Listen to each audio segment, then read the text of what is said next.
C'est un jour historique, en ce 29 août 2023. J'ai utilisé pour les premières fois de ma vie d'électromobiliste les superchargeurs Tesla. Donc ici, je vous donne la conclusion globale, le bilan de toute cette expérience incroyable, enrichissante.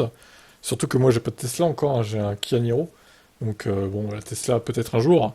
Mais pour l'instant, voilà, en tant que non Tesla, j'ai testé pour la première fois ces superchargeurs. Donc le bilan est ici. J'en ai profité vu que c'était gratuit pour les 10 ans des superchargeurs en Europe.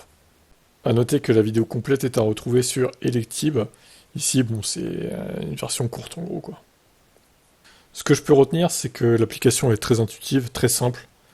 Franchement, t'as deux clics à faire, t'as juste à repérer le numéro de ta borne qui est en bas, et t'as juste à...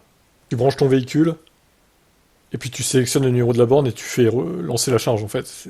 T'as deux clics à faire, littéralement. C'est très très simple. Ça, c'est le point positif, hein, clairement. Bon, le point négatif, c'est que, comme j'ai déjà dit, le câble est trop court. Pour le Niro, c'est une catastrophe. T'es obligé de te garer de travers, et c'est pas terrible, hein, franchement. Bon, après, voilà, comme c'est exceptionnel, je compte pas non plus y retourner tous les jours au superchargeur, mais bon, après, maintenant que j'ai tout enregistré, on sait jamais, hein.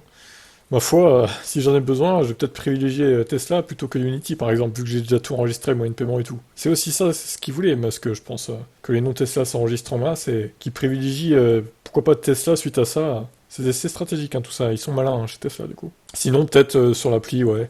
Peut-être ajouter le temps passé à la recharge. Bon, c'est du détail, hein, ça. C'est pas très important, mais ouais, juste ça, ajouter ça à la limite. Que dire d'autre? Bon, la vitesse de charge. J'avoue un peu avoir été déçu.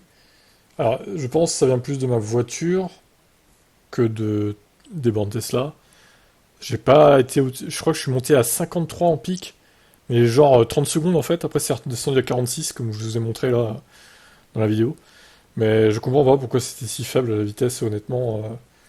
Alors, je sais bien que le Niro ne cherche pas très vite normalement, mais il va quand même à plus de 50, hein, globalement.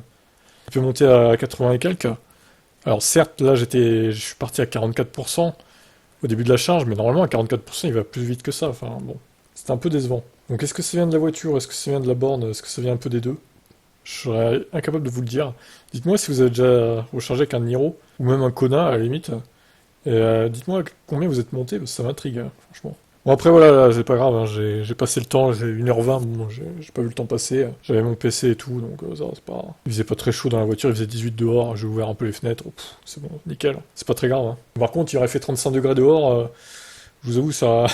je serais pas resté jusqu'au bout, hein. Flemme. Voilà, bah écoutez, bonne expérience, hein, globalement. Au moins maintenant je sais à quelle vitesse ça va à peu près, et j'ai toutes mes infos d'enregistrer, et je sais me servir de l'appli, etc. Même si c'est pas compliqué pour le coup. Donc bah, si j'ai un autre trajet à faire, hein, pourquoi pas privilégier le réseau superchargeur Tesla plutôt que Unity, ou Fastned, ou je ne sais quoi, quel autre concurrent. À voir, à étudier. Bon, dites-moi si vous avez profité de cette journée gratuite, vous aussi, pour vous recharger. Allez, à plus.